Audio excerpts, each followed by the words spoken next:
কবরে নিয়ে যাওয়ার মানুষগুলা একটাও দুশমন ছিল না, সবগুলা আপন মানুষটাই নিয়ে যাচ্ছে কবরে। আমি চিৎকার দিয়ে আওয়াজ দিয়ে বললাম, ভাই তোরা তো জানিস আমি কবরে থাকতে পারি না, তোরা তো জানিস আমি অন্ধকারে শুইতে পারি না, তারপরও আমার জন্য কবরটা খুলে দিলি।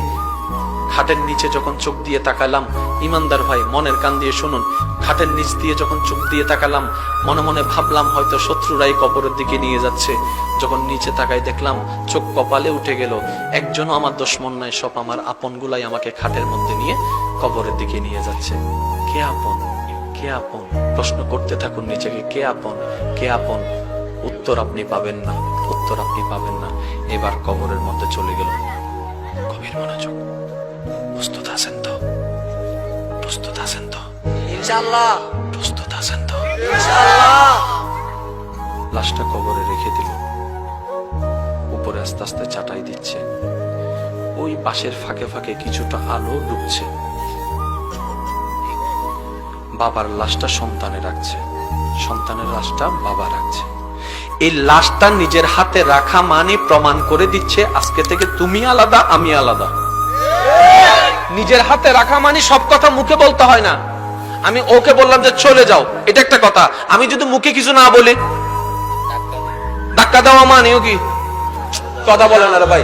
আমি তো মুখে কিছু বলি নাই, ধাক্কা না দিছি, এটার মানেও কি? চলে যাওয়া। ও আল্লাহর বান্দা, বাবা আল্লাহ যখন সন্তান রাখে নিজের হাতে, ওই হাতে রাখাই প্রমাণ করে দেয় আজকে থেকে তোমার সাথে আমার কোনো সম্পর্ক নাই, আজকে থেকে কোনো সম্পর্ক নাই, তুমি আলাদা, আমি আলাদা। স্ত্রীকে স্বামী রাখার পরে বলে যে তুমি আলাদা, আমি আলাদা। মাকে সন্তান রাখার পরে বলে যে তুমি আলাদা, আমি আলাদা। এবার আপনি কবরের জগতে যাওয়ার পরে দেখতে পেলেন আস্তে আস্তে হালকা হালকা আলো বাঁশের ফাঁক দিয়ে ঢুকতেছে কবরের ভিতরে। কিছুক্ষণ পরে অনুভব করলেন কি যেন উপর থেকে ফেলা হচ্ছে। আপনি বুঝতে পেরেছেন মাটি ফেলা হচ্ছে, মাটি ফেলা হচ্ছে, মাটি ফেলা হচ্ছে, মাটি ফেলা হচ্ছে। যতই মাটি ভরপুর হচ্ছে ততই হালকা হালকা আলোগুলা অন্ধকারের রূপ নিচ্ছে। একটু পরে অনুভব করলেন সমস্ত অন্ধকার কবর আপনার জন্য অন্ধকার হয়ে গেল। এবার আপনি ভাবতে লাগলেন যে কবরের কথা সারা জীবন শুনেছি কান দিয়ে, যে কবরকে আমি উপর থেকে দেখেছি, ভিতরে দেখার সুযোগ হয় নাই, আজকে আমার সেই চিরবাস্তব সামনে চলে আসলো। কবর আমার সামনে হয়ে গেল, উপরে আমার মাটি দেওয়া শুরু হয়ে গেল। এবার একটু পরে অনুভব করতে লাগলেন মাটি দেওয়ার পরে এক একজন বান্দারা লাঠি নিয়ে মাটিগুলোকে চাপাচ্ছে, পানি দিয়ে দিয়ে চাপাচ্ছে।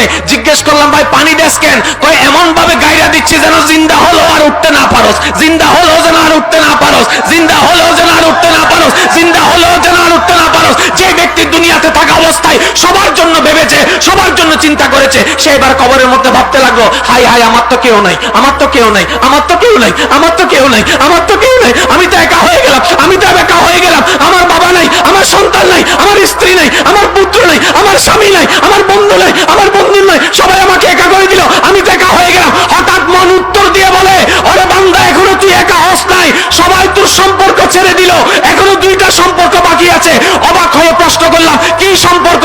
এবার মন উত্তর দেয় বান্দা হিসেবে আল্লাহর সাথে সম্পর্ক, উম্মত হিসেবে নবীর সাথে সম্পর্ক।